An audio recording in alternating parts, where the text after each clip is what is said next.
Hi friends, welcome back to session 4 of our play as you like it.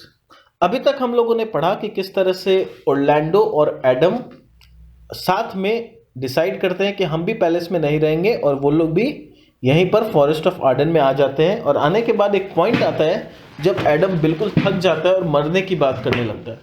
तो Orlando बोलता है तुम यहाँ पर रेस्ट करो थोड़ा सा पेड़ के नीचे और मरने की बात मत करो, मैं कुछ खाने का इंतज़ाम करता हूँ। तो आगे देखते हैं क्या होता है। Let's continue from page number 16। Orlando then searched for food and by chance came upon the company of the Duke and his friends. Orlando खाने की तलाश कर ही रहा था और खाने की तलाश करते करते करते करते क्या होता है, वो जाके ड्यूक और उसके फ्रेंड्स से मिल जाता है। यानी वो वहां पर पहुंच जाता है जहां पर कि ड्यूक अपने कंपेनियंस के साथ रहा करते थे। When Orlando reached there, it was the dinner time. और जब ओरलैंडो वहां पहुंचा तो ये डिनर टाइम था और वो लोग सब बैठ के खाना खा ही रहे थे। The Duke had set down for dinner, और ड्यूक डिनर के लिए बैठा ही था। ओरलैंडो फाइंडिंग फूड, ओरलैंडो ने देखा कि यहाँ पर तो खाना है तो अपने आप को रोक नहीं पाया और उसे लगा कि यहाँ जंगल में सब जंगली भाषा समझते हैं, यानी मारकाट की भाषा समझते हैं, यहाँ पोलाइट बिहेवियर के लिए कोई जगह नहीं है। तो उसने खाना देखते ही तुरंत तलवार निकाल लिया और अटैक कर दिया उनके ऊपर। Orlando finding food drew his sword to grab the food, उसने तलवार निकाला और फूड जोर जबरदस्ती ड्यूक से लिया। Grab the food from duke and his men, he charged them not to touch a morsel, और उसने चार्ज किया कि अगर कोई भी खाने को हाथ लगाया तो मैं उसका कत्ल कर दूंगा। द ड्यूक वॉज काइंड, पर ड्यूक काइंड था और अच्छा इंसान था। ड्यूक ने बड़े पोलाइटली उससे पूछा। The duke was kind and asked him the reason for such a rude behaviour. Duke ने कहा कि अरे बेटा क्या बात है, तुम अचानक से ऐसे तलवार निकाल के क्यों खड़े हो गए? Why are you behaving so rude? He wanted to know if it was due to hunger or did he despise the courtesy known to civil man. बोला कि तुम्हारा इस रूड बिहेवियर का क्या कारण है? क्या तुम्हें इतना ज्यादा भूख लगा है कि भूख के मारे तुम एकदम पागल हो रहे हो, या फिर तुम्हें सिविल मेन लोगों का जो कर्टियस बिहेवियर, जो अच्छा बिहेवियर होता है, वो बिहेवियर करना आता नहीं है या पसंद नहीं है? क्या बात है बताओ। Orlando replied that as he was dying of hunger he had thought that in this wild forest he had to put up such behaviour in order to get food. Orlando ने रिप्लाई दिया, देखो बहुत important है, इसे ध्यान रखना कि क्या रिप्लाई दिया था। ओरलैंडो ने रिप्लाई दिया दैट क्योंकि वो भूख से तड़प रहा था, मर रहा था भूख से ऑलमोस्ट, और उसे ऐसा लगा कि ये एक वाइल्ड फॉरेस्ट है, ये जंगली लोगों का जगह है, यहाँ जंगली लोग रहते हैं, तो ऐसे ऐसा लगा कि इस जंगली लोगों से फूड लेने के लिए उसे भी इस तरह से जंगली लोगों के जैसे ही बिहेव करना पड़ेगा। The duke spoke to him kindly and asked him to sit down for dinner. तो ड्यूक ने उसे और बड़े प्यार से बात की और बोला कि देखो तुम्हारा सोचना हो सकता है सही हो, पर हम ऐसे जंगली लोग नहीं हैं। We belong to the civilised society, हम लोग सिविलाइज्ड सोसाइटी को बिलोंग करते हैं और हमें सिविलाइज्ड लोग ही पसंद है। तो तुम ये अपना तलवार वलवार तो रख दो, वापस आओ हमारे साथ बैठो और आराम से खाओ, क्या दिक्कत है? Orlando then spoke of Adam and declared that though he was hungry he would not touch food unless Adam was fed। तो ओरलैंडो जब खाने बैठ ही रहा था कि उसे एडम की याद आई कि किस तरह से वो बेचारा बूढ़ा बूढ़ा इंसान उस पेड़ के नीचे भूखा प्यासा तड़प रहा है, तो उसने खाने से पहले किंग से कहा देखिए सर, भूख तो मुझे बहुत लग रही है, पर मेरे साथ एक बहुत बूढ़ा इंसान है, वो कहीं दूर है और वो भूख से तड़प रहा है, तो जब तक मैं उसे खाना ना खिला दूं मैं खाना टच नहीं कर सकता। इसीलिए अगर आपका परमिशन हो तो क्या मैं एडम को भी यहां पर ले आऊं? The duke told him to bring his friend. तो ड्यूक ने कहा कि जाओ तुम एडम को भी अपने साथ यहां पर ही ले आओ।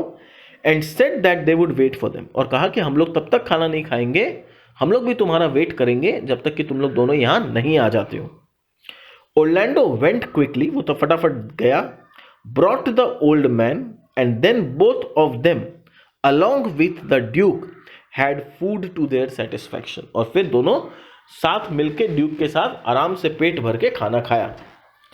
Adam on having food regained the lost strength, और उसके बाद खाना खाने के बाद एडम जो कि भूख से तड़प रहा था और उसका एकदम कमजोरी जैसा लग रहा था, उसका स्ट्रेंथ वापस आया। After the dinner the Duke asked Orlando about him, और डिनर के बाद आराम से ड्यूक ने बैठ के ओरलैंडो से बात की, उसे पूछा तुम कहाँ रहते हो, तुम्हारा बैकग्राउंड क्या है, तुम किसके बेटे हो, ये सब कुछ बात होने लगी। And when he came to know, और जब उसे पता चला that Orlando was his friend's son, कि अरे वाह वो तो ओरलैंडो तो मेरे दोस्त का ही बेटा है। हम लोग पढ़े थे ना आगे कि सर रोनाल्ड दी बॉयज और ड्यूक में काफ़ी गहरी दोस्ती थी। तो जैसे ही ड्यूक को पता चला कि ये तो ये जो बेटा है, ये जो लड़का है, ये मेरे दोस्त का ही बेटा है, he took Orlando and Adam under his care, तो उसने कहा अरे तुम तो मेरे दोस्त के बेटे हो, तो तुम हमारे साथ ही यहाँ रहो, कहाँ इधर उधर भटक रहे हो जंगल में, आ जाओ हमारे साथ ही रहोगे तुम। तो उसने इन दोनों को अपने केयर में ले लिया। After a few days while roaming in the forest, और फिर कुछ दिनों के बाद जब गेनीमेड और एलिना यानी रोजालिंड और सिलिया ऐसे ही जंगल में इधर उधर घूम रहे थे, were surprised to see Rosalind's name carved on the bark of the tree and love sonnets all addressed to Rosalind attached to them। और वो लोग ऐसे ही जंगल में घूम रहे थे तो उन्होंने देखा कि जंगल के पेड़ों के ब्रांचेस में, उसके स्टेम्स में रोजालिंड का नाम लिखा हुआ है और रोजालिंड के लिए बड़ी प्यारी प्यारी कविताएं लिखी हुई है। अब वो लोग शॉक्ड कि ये किस रोजालिंड का जिक्र हो रहा है, किस रोजालिंड को किसने इतनी तारीफ करके उसका सोनेट बना बना के लिखा है। तो रोजालिंड को लग रहा था क्या ये मेरे लिए लिखा हुआ है या किसी और लड़की के लिए लिखा हुआ है। तो वो लोग यहां पर सरप्राइज्ड थे। When they were wondering how it was possible in the forest to have Rosalind's name carved, they met Orlando। अब वो लोग वंडर कर ही रहे थे कि आखिर रोजालिंड का नाम इन पेड़ों में कहां से आया, कि चलते चलते उन्होंने देखा कि यहां तो ओरलैंडो भी आया हुआ है, and could easily recognize him as he was wearing the chain given earlier by the Rosalind around his neck। और वो आराम से उस ओरलैंडो को पहचान गए क्योंकि ओरलैंडो ने वो चेन पहन रखा था जो कि रोजालिंड ने ओरलैंडो को गिफ्ट किया था। But Orlando could not recognise them of course, पर ओरलैंडो उनको नहीं पहचान पाया था क्योंकि रोजालिंड तो लड़का के वेश में थी, सीलिया एक गांव की औरत के वेश में थी, तो पहचानना थोड़ा डिफिकल्ट था। He discovered a likeness, but there was a disposition of fair Rosalind which was missing in the youth। Orlando को देखने में लग तो रहा है कि ये थोड़ी थोड़ी रोजालिंड के जैसी दिख रही है, पर वो जो यूथ, जो रोजालिंड में जो चेहरा में चमक था, जो ग्लो था, वो सारा कुछ इस लड़के में मिसिंग है। तो ऑब्वियसली किसी को भी डाउट होगा, ऑरलैंडो डाउट कर रहा है कि आखिर चक्कर क्या है, ये देखने में थोड़ा थोड़ा रोजालिंड के जैसा लग रहा है पर ये तो लड़का है और ये उतना गोरा भी नहीं है जितनी कि रोजालिंड थी। Rosalind on the other hand teased him, और रोजालिंड को ये मौका मिला ऑरलैंडो के साथ मस्करी करने का, ठीक है, उसका मजाक उड़ाने का, उसको टॉन्ट करने का। तो Rosalind on the other hand teased him, Rosalind उसे टीज करने लगी, saying that she was in search of a certain youth who had spoiled the bark of the trees by writing the name of his lady love and attaching love poems to that effect। और Rosalind गई और Orlando के पास जाके बोलने लगी, कौन है वो बेकार सा इंसान जिसने इस जंगल के सारे पेड़ को गंदा कर दिया है, ये सब लिख लिख ले, कौन है ये रोजालिंड, किस रोजालिंड का नाम लिख लिख के इसने सारे पेड़ को गंदा कर दिया है, कौन है वो लड़का। ठीक है, इस तरह से उसको टोंट करने लगी। And she declared that if she found the lover, she would have given him some advice। और वो बोली, यानी लड़का के वेश में बोला कि अगर वो लड़का जिसने ये पेड़ को गंदा किया है, जो लवर अपनी बिलवेड का नाम लिख लिख के इस जंगलों में रह रहा है, अगर वो लड़का मुझे मिल जाए तो मैं उसे कुछ एडवाइस देना चाहूंगी या चाहूंगा, इस तरह से बोला। Orlando told them that it was he who had done all this things. तो ओरलैंडो ने एक्सेप्ट किया कि जिस पेड़ के सोनेट को आप गंदा कह रहे हो, वो पेड़ को मैंने ही अपने लव्ड वन, जो मेरी बिलवेड है, उसके नाम से सजाया है। And requested Rosalind to give him some advice, और कहा कि मैं ही वो इंसान हूं, तो इसीलिए अगर आपको कुछ एडवाइस देना है तो मैं यहां खड़ा हूं, काइंडली मुझे कुछ एडवाइस दीजिए। Rosalind asked him to come to their cottage to play a game. Rosalind ने कहा कि एडवाइस ऐसा नहीं होगा, ये बहुत प्रैक्टिकल सा होगा जहां पर हम कुछ केस स्टडीज करेंगे, तुम्हें उसके लिए मेरे पास कॉटेज में आना पड़ेगा और हम वहां पर एक गेम खेलेंगे।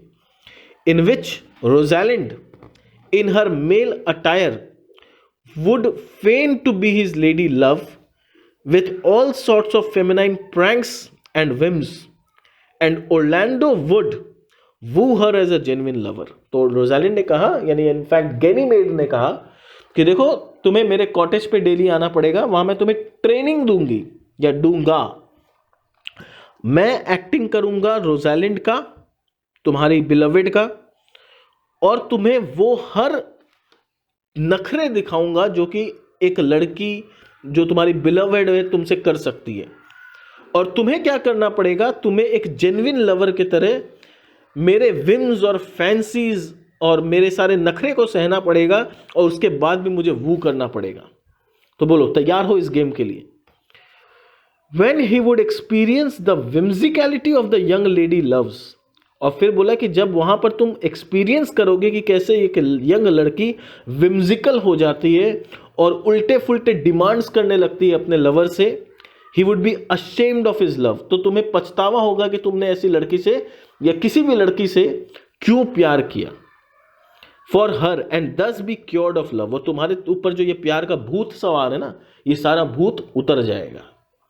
So as fixed every day, Orlando came over to the cottage and wooed Ganymede as Rosalind. तो नियम के हिसाब से ओरलैंडो डेली उसके कॉटेज में गया और गैनीमेड को रोजालिंड समझ के उसके साथ प्यारी प्यारी बातें करने लगा, उसे वू करने लगा। But it did not seem that Rosalind made any progress in curing Orlando of his love for Rosalind. पर इतने दिनों के बाद भी ऐसा कुछ लगा नहीं कि गैनीमेड ने ओरलैंडो पर से प्यार का भूत उतर पाया हो, क्योंकि ओरलैंडो रोजालिंड से जेन्युइनली प्यार करता था।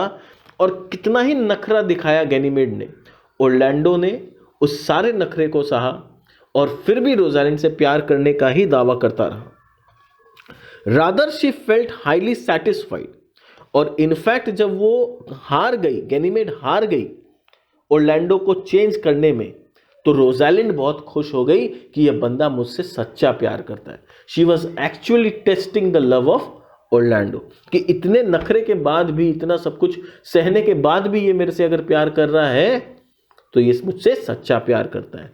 तो भले ही गैनीमेड हार गया हो, रोजालिंड की जीत हुई है, रोजालिंड के प्यार की जीत हुई है। Rather she felt highly satisfied and amused to know how true Orlando loved her, उसे बहुत खुशी हुई कि ओरलैंडो मुझसे कितना सच्चा प्यार करता है। The days passed pleasantly in this manner, इस तरह से दिन बीतते चले गए। Elina seeing Ganymede happy did not remind her that the real reason for her coming to the forest was to find her father, though by that time from Orlando they had already got the location of the place where her father, the banished duke, was residing. बोला कि अब यहां पर Ganymede यानी जो Rosalind थी वो अपने ओरलैंडो के साथ प्यार में बहुत खुश थी, पर अभी तक वो डिस्क्लोज नहीं की थी कि मैं रोजालिंड हूं, ठीक है, तो बहुत खुश थी। और ये देख के एलिना यानी कि जो सीलिया थी वो खुश थी कि मेरी बहन कितनी खुश है, और इसलिए उसने उसे डिस्टर्ब करने की कोशिश नहीं की, और ये भी नहीं याद दिलाया कि देखो बहन, हम लोग इस फॉरेस्ट में यहाँ मस्ती मजाक करने नहीं आए थे, या तुम्हारे लिए ओरलैंडो को ढूंढने के लिए नहीं आए थे, हम यहाँ तुम्हारे पापा को ढूंढने आए थे जिसे तुम भूल चुकी हो। ठीक है, सिलिया के मन में ये बातें चल रही है, पर वो रोजालिंड को ये सारे बात याद नहीं दिला रही है। पर एक अच्छी बात इतने दिनों में ये हुई कि ओरलैंडो रहता है ड्यूक के पास, और ये बात उनको समझ में आ गया, ओरलैंडो से पता चल गया कि ओरलैंडो को पता है वो लोकेशन कि कहां पर रोजालिंड के पापा रह रहे हैं। However, one day Ganymede met her father but did not disclose to him her true identity.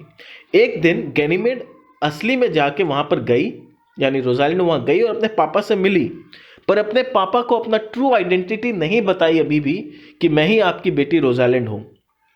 When asked about it, she said that she came from a good lineage as he did. और जब Duke ने पूछा कि बेटा तुम किस खानदान से हो, बेटी नहीं बेटा, क्योंकि वो उसे लड़का समझ रहा है, ठीक है ना, तो उसने कहा कि मैं भी उसी महान खानदान से बिलोंग करती हूं, या उतने ही महान खानदान से बिलोंग करती हूं जितने कि आप। तो इनडायरेक्टली उसने हिंट दे दिया था कि मैं भी आप ही के खानदान की हूं। Never did the Duke suspect, पर ड्यूक अभी भी सस्पेक्ट नहीं किया था कि that she was his own daughter and with a royal lineage, क्योंकि वो तो लड़का के भेष में थी, तो ड्यूक को तो पता था कि मेरी तो बेटी है, तो उसे सस्पेक्ट भी नहीं हुआ कि ये मेरी बेटी भी हो सकती है। और जैसा कि वो बोल रही है मेरे ही खानदान से है, ऐसा हो भी सकता है, तो ड्यूक को ऐसा कोई शक या सस्पेक्शन नहीं हुआ। तो आज के सेशन को हम यहीं तक रखते हैं। नेक्स्ट सेशन में जब आएंगे तो हम कंटिन्यू करेंगे कि आगे क्या होता है, क्या ड्यूक पहचान पाता है अपनी बेटी को। Let's see in next episode. मिलते हैं हमारे न्यू सेशन में।